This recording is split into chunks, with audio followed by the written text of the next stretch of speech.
శ్రీ గురుభ్యో నమః శ్రీమాత్రే నమః విశ్వావసునామ సంవత్సరంలో కన్యా రాశి ఫలితాలు ఏ రకంగా ఉంటాయో తెలుసుకుందాము.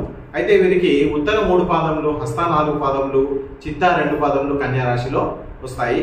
అయితే వీరికి ఆదాయం 14, వ్యయము 2, గౌరవం 6, అవమానము 6గా సూచిస్తుంది. అయితే ఈ రాశి వారికి శుభ అశుభ ఫలితాలు అనేవి మిశ్రమంగా గోచరిస్తూ ఉన్నాయి. అయితే ముఖ్యంగా చెప్పుకోదగ్గ విషయం ఏంటంటే వీరికి ఆదాయము మంచిగా ఉంది, వ్యయం కొంచెం తక్కువగానే ఉంది. అంటే లాభసాటిగా ఉండేటటువంటి అవకాశాలు సంవత్సరము ఎక్కువగా ఉన్నాయి. అయితే వీరు కొంత నూతన పరిచయాలు ఏర్పరచుకోవాలి. నూతన పరిచయాల ద్వారా వీరు ఎక్కువగా లాభాలు పొందేటటువంటి అవకాశాలు ఉన్నాయి. అయితే తండ్రి లేదా తల్లి తరపు బంధువులతో ఈ సంవత్సరం కొంత నిరాశజనకంగా ఉంటుంది. అంటే వాళ్ళతో కొంత గొడవలు ఏర్పడడం లేదా ఆస్తి తగాదాలు రావడం అటువంటి విషయాలు ఎక్కువగా కనిపిస్తూ ఉన్నాయి. మొత్తంగా తీసుకున్నట్టయితే ఈ సంవత్సరం వీరికి చాలా బాగానే ఉంది. ఎంత మీరు లాభాలు పొందినా, ఎంత అనుకూలంగా ఉన్నా ఏదో ఒక రకమైన మానసిక ఆందోళన అనేది మిమ్మల్ని ఎప్పుడు పీడిస్తూ ఉంటుంది. అంటే మొత్తానికి ఏదో ఒక రకమైన మానసిక సమస్యలు అనేవి మిమ్మల్ని ఈ సంవత్సరము వెంటాడేటటువంటి అవకాశాలు ఉన్నాయి. అయితే ఆర్థికంగా మిగులుబాటు బాగానే ఉంటుంది. రొటేషన్ చేసినట్టయితే మీకు బాగానే కలిసి వచ్చేటటువంటి అవకాశాలు ఉన్నాయి. అయితే ఈ రొటేషన్కి సంబంధించి మీరు అధికంగా అప్పులు ఇచ్చినట్టయితే మీరు ఈ సంవత్సరము కొంత నష్టపోయేటటువంటి అవకాశాలు కనిపిస్తూ ఉన్నాయి.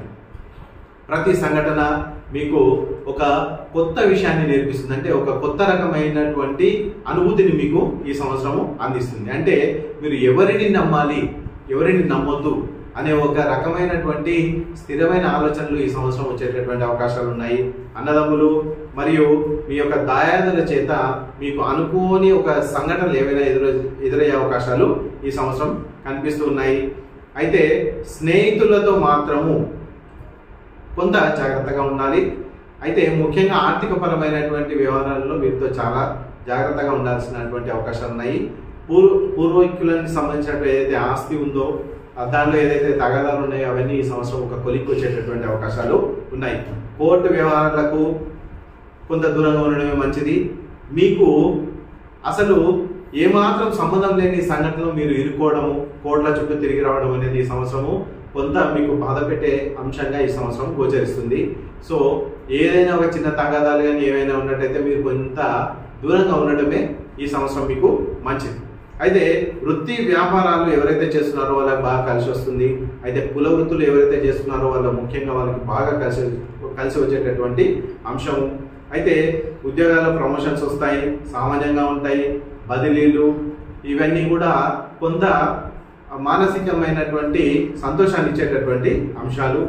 అయితే అలసత్వము, పనులు వాయిదా వేయడం అనేది ఈ సంవత్సరం మీరు కొంచెం దూరంగా ఉంచాలి. అంటే బాగా అలసత్వం చూపించడం, సోమరితనంగా ఉండడం అనేది ఈ సంవత్సరం మీకు అంతగా కలిసి రాదు.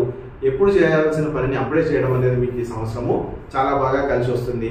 ఎవరైతే విదేశాలకు పోవాలనుకుంటున్నారో విద్యార్థులు వాళ్ళకి సంవత్సరం కలిసి వస్తుంది. ఉద్యోగంలో విదేశాల్లో ఉద్యోగాలు కానీ, స్వదేశంలో ఉద్యోగాలు కానీ, ప్రైవేట్ రంగ సంస్థల్లో ఉద్యోగాలకు ఎవరైతే మీరు కొంత ప్రయత్నాలు చేస్తున్నారో అవన్నీ కలిసి వచ్చేటటువంటి అంశాలు. అయితే ఆరోగ్య విషయంలో అశ్రద్ధ మాత్రం మీకు పనికిరాదు. ఖచ్చితంగా మీకు ఈ సంవత్సరం ఆరోగ్యపరంగా కొంత సమస్యలు వస్తాయి. కొంత దీర్ఘకాలిక వ్యాధులు వచ్చేటటువంటి అవకాశాలు ఉన్నాయి. అంటే షుగర్ కానీ, బీపీ కానీ, కొంత కాలేయానికి సంబంధించినటువంటి ఏమైనా ఇబ్బందులు మీకు కలిగేటటువంటి అవకాశాలు ఉన్నాయి. కాబట్టి కొంత జాగ్రత్త. మూత్ర సంబంధము లేకపోతే కిడ్నీలకు సంబంధించినటువంటి ఏమైనా కొంత ఇబ్బందులు కలిగేటటువంటి అవకాశాలు ఉన్నాయి. కాబట్టి వాటి విషయంలో మీరు జాగ్రత్త తీసుకోవాల్సిన అవసరం ఉంది. స్థిర ఆస్తులు మీరు కొనుగోలు చేస్తారు. ఇంకా భూ వివాదాలు ఏవైతే మీకు ఇప్పటి వరకు ఉన్నాయో అవన్నీ పరిష్కారం జరిగేటటువంటి అవకాశం ఉంది. వస్తు వాహనాల మంచి లాభం ఉంది. రియల్ ఎస్టేట్ వారికి